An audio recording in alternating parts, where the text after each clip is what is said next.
And they'll come and tell you, yeah, well, look how the hostages are smiling when Hamas is releasing them. Look how well they're being treated. It's all a lie. Israel is the bad guy. Hamas are the good guys. You can better explain to them what really happened. You can show them this video. Let's jump right in and watch the latest propaganda video released by Hamas, trying to make Hamas look good and trying to convince the world that actually the hostages held by Hamas are prisoners of war and that they've been treated in the most humane way. Now, the reason Hamas will release such a video to begin with is because he knows that they have the crowd, the listener, the people who will fall for it and the people that want to really believe in it. And that's why I want to dive into that video right now and help you better understand what really took place behind the scene and read past the propaganda attempt of Hamas. My name is Manso and I'm an Israeli Arab. I served as an IDF officer in the Special Forces. I served in Gaza. I encountered Hamas numerous times and I know it inside out. And I'm gonna do my best to help you better understand. So next time that you meet with your student colleagues or friends or colleagues at work, and they'll come and tell you, yeah, well, look how the hostages are smiling when Hamas is releasing them. Look how well they're being treated. It's all a lie. Israel is the bad guy. Hamas are the good guys. You can better explain to them what really happened. You can show them this video. Help share this video with your friends to help them understand better what is really happening. So let's jump right in.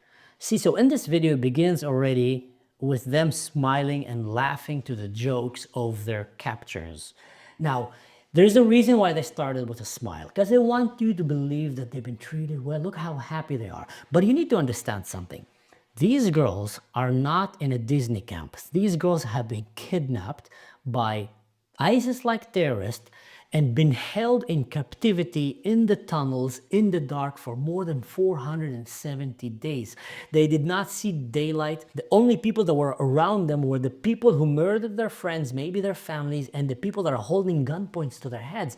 You probably don't know how many times. We have this from testimonies from hostages who were released that the terrorists will come and put a gun into their head and then they will click the gun on to be empty. We don't know how many near-death experiences these ladies have had being held in captivity. We do know that they were sexually assaulted, sexually abused. We do know that these terrorists have forced them, whenever they allowed them to shower, to actually go and get undressed naked and sit there and watch them.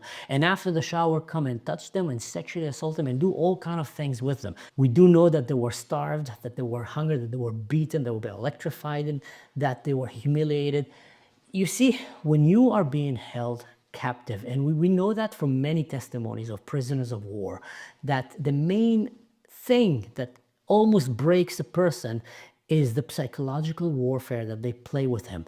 Many times even more scary than the violence is the unknown. Doing that again and again, you don't know what's happening, you have nothing to hold into.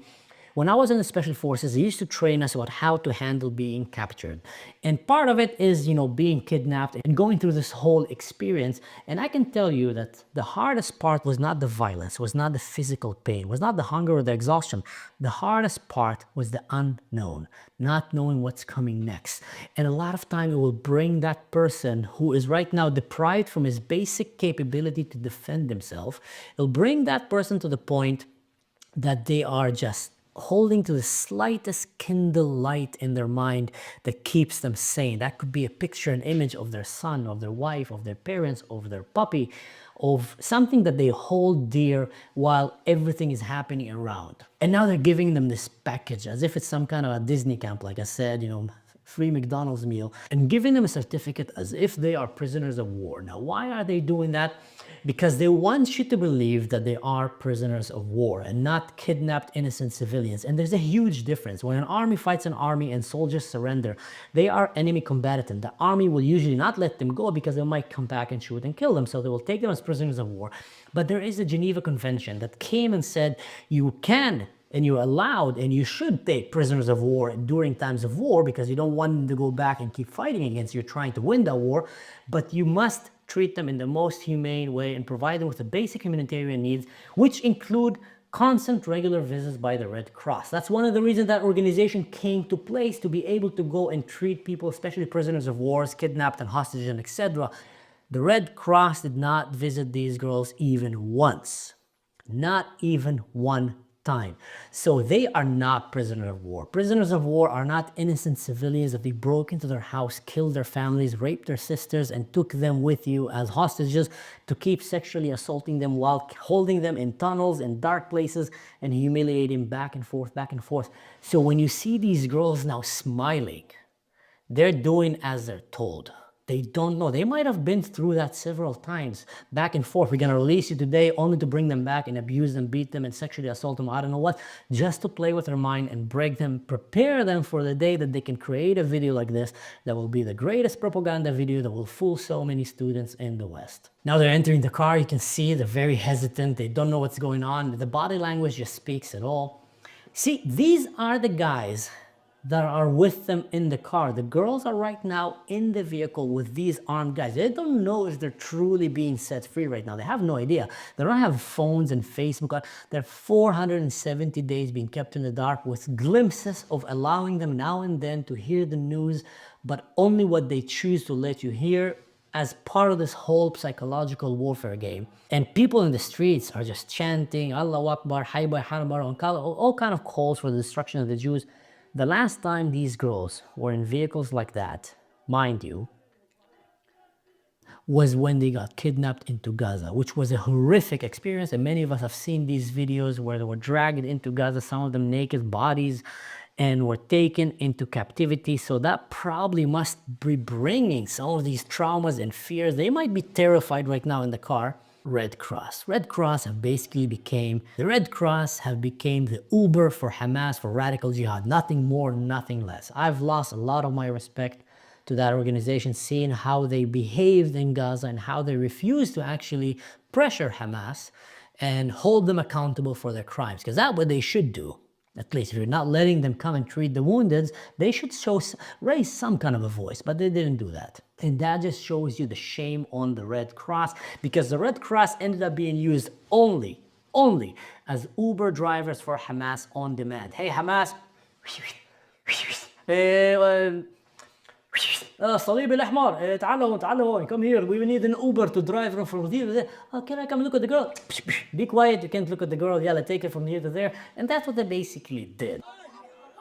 Now you see the girls smiling a little bit and pointing, and I think that is probably the first moment that they realize that they're being released, where they actually saw signs that, yeah, they might be going out right now, so they're starting to get a little bit excited. This image is a very important image. You see what Hamas is trying to do here? They're trying to create for you a false image, celebration of Gaza have not been defeated, of look at, all the people of Gaza are coming and chanting. But there's another image that if you come and you see it, this image right here, it got zoomed out a little bit, and suddenly you see that it's not all of Gaza. It's not even remotely of Gaza. It's not even an entire neighborhood. It's probably the Hamula of Hamas. You mean their tribes, their family, their members, and they told them, oh, come here and make it look, a show of force. And the reason they do that is two reasons. One is to convince the rest of the Arab world that they're victorious, that they're still fighting, that they're unbroken. And the second is to fool the Western useful idiots that are actually supporting them to think the same. Look at us, we're victorious, we're unbroken, and starting admiring them. But in reality, if you look at Gaza, it is far from being victorious. It's unbelievable how far it could be. In that war, after Israel went to bring back the hostages, Hamas and IDF started fighting. IDF lost about 400 soldiers. Hamas lost more than 20,000 soldiers and counting. They say there's still many of them buried under the ground and they can't even find them. So it's from 20,000 to 400 is just unimaginable. You can't even compare that. The second point is, look at what's happening in Tel Aviv. People are still going to coffee shops, to the beach. There's barely any destructions to the building. Iron Dome is taking care of everything. And there is a bomb shelter in every street because Israel is committed to defend its citizens, Jews, Arabs, Muslim, Christian, Druze, doesn't matter what. So Israel is providing bomb shelters so no citizens will be harmed and hurt by the rockets that are shooting, while in Gaza it is the complete opposite. The only ones that were allowed to hide in the bunkers that they built with humanitarian aid that was sent to them from your tax-paying money are Hamas. While they're leaving the Gazans to starve, they stole all their food. leaving them to starve, leaving them to suffer, leaving them to be human shields on their behalf. If you look at Gaza, all of Gaza has been destroyed. There's barely a single building standing. And the reason for that also, by the way, is because many times often Hamas will blow up these buildings and put traps for the IDF. If you look from a warfare perspective, an army to an army, most of the Israeli casualties happen because of IEDs, improvised explosive devices that were planted ahead of time and were used to booby-trap locations that the IDF will come to. And the other majority came from RPGs.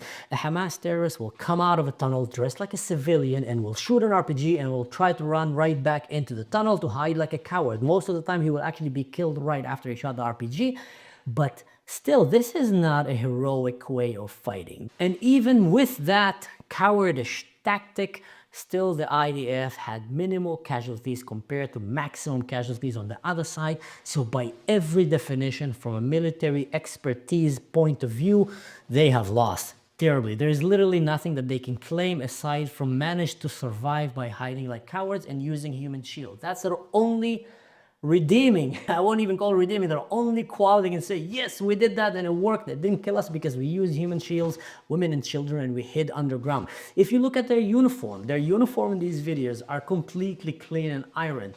I mean, forgive my ignorance. I only served in Gaza and dealt with Hamas for many years of my life, but I don't remember them having a very advanced laundry system in the underground tunnels.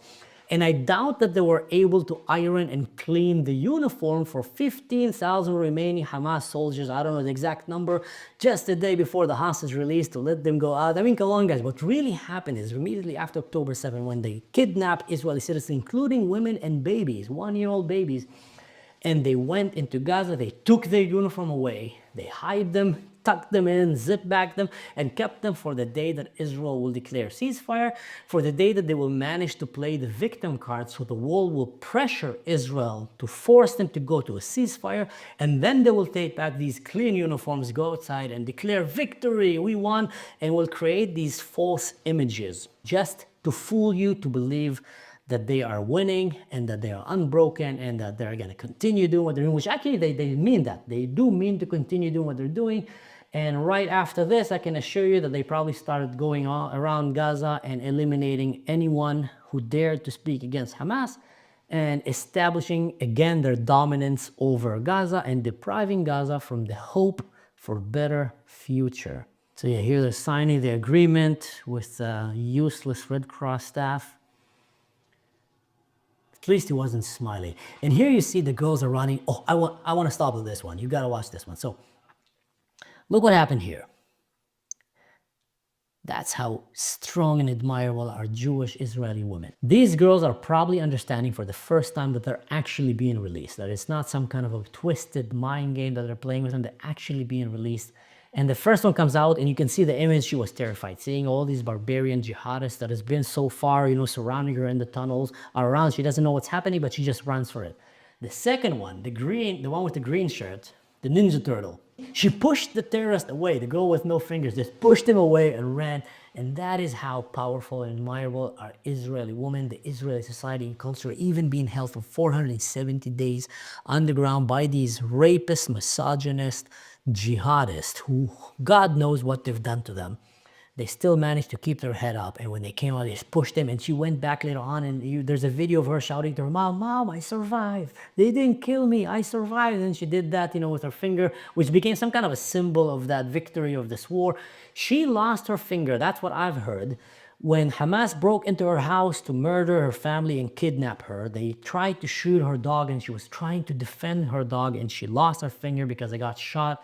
And later on, she was treated not by the Red Cross. She was treated by another Israeli friend who treated her wounds. And now she's in Israel. Wow, what an image. What an exciting image seeing these girls get out of this captivity of these terrible terrorists and being able to reach their homes. And now, yeah. So you just witnessed now a prime example of a propaganda video by a terrorist organization. Hamas have mastered this. Hezbollah was doing this for a long time. They actually learned that from Hezbollah. ISIS was doing that. All of these terrorist organizations tend to do that. And that is the sad reality.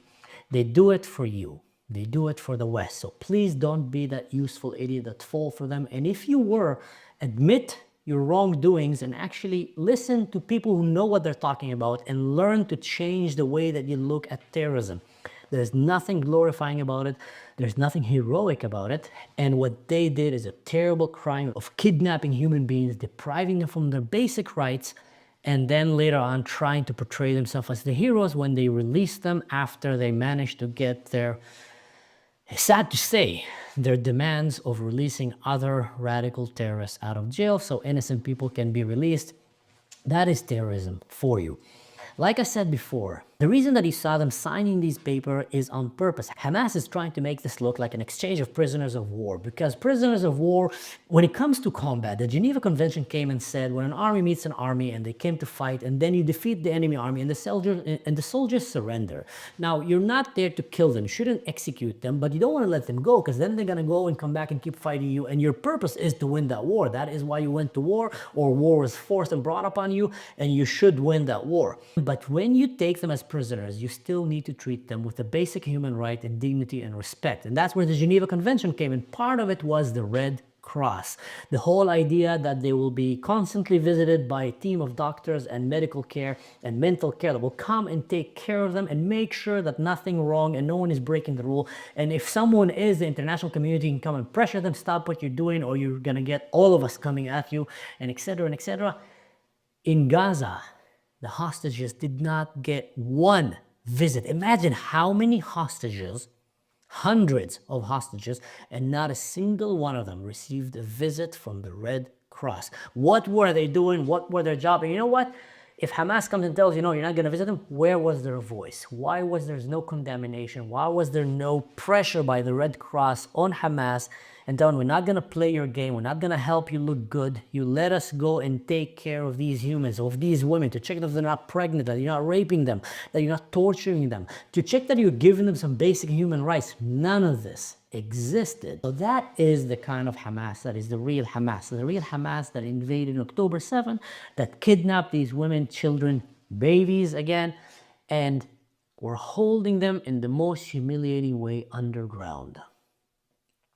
So anyway, guys, I hope that this was a little bit helpful to help you understand the situation in Gaza and the propaganda that Hamas is trying to manipulate the Western world so they can create a false image that will help them look good, keep getting money from you guys, for your taxpayers, and will help them delegitimize the existence of the state of Israel, the only Jewish state in the world, the only democracy in the Middle East, and that's what they're fighting against because they can't stand it and they want to take it down. So stay safe, don't do anything stupid. In general, just don't do anything that I would do. So here's my advice for you. There is always many angles a story can be told. And the generation that we're living in right now, it is so hard to realize what is real and what is false when it comes, especially when it comes to mainstream media. And that's why I think a lot of people are going to podcasts, because they start feeling I can trust this person, I trust his insight, and I'm gonna see what he have to say. But I always recommend and encourage you, do not blindly follow anything that anyone says, including me or anyone else. Go and check for yourself. And often when you don't know enough about a situation, try to refrain from jumping into conclusions too fast. I know a lot about the Middle East. I'm an Israeli, I'm an Arab, I was an officer in the army, I was in the special forces, I served in all of the borders of the state of Israel. So I think, and I studied at a university, and I studied psychology and the history of religion, etc., etc. So I do know about this topic, and I allow myself to talk about that. I'm living here in Germany, and I don't know enough about the German politics. I am very careful, even though people have asked me many times to make a video about, what Elon Musk said about Germany, the AfD, and the left wing, the right wing. I just keep telling him, listen, guys, I don't know enough. I don't want to be tricked or manipulated to help someone promote his own propaganda or agenda just because I don't know enough. The same thing comes about the war with Ukraine and Russia.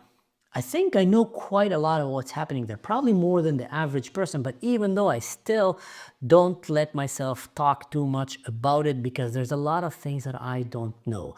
So when you don't know enough, what I would do is go and listen to people who do know. And how would you know that? Listen to several videos, get the get the right vibe from that person, and also fact check the things that he says. If he's saying something, people make mistakes. I can have a slip of tongue. I can say something wrong. I can even say something wrong that I won't even notice that I said it because I'm just talking fast. But if you look at someone and you see that again and again and again, they're just saying the same lie. Confronted with facts and reality, they keep claiming stuff like Israel's committing a genocide, like Israel's an apartheid. Every fact on the ground shows the complete other picture. So that person, you know for a fact that he's either an idiot, low IQ, or he's just lying to you deliberately because he have an agenda. And that helps you better understand and get a better picture of what is taking place in this world and not just jump to conclusion. But anyway, stay safe, guys. See you next time. And yeah, don't do anything stupid.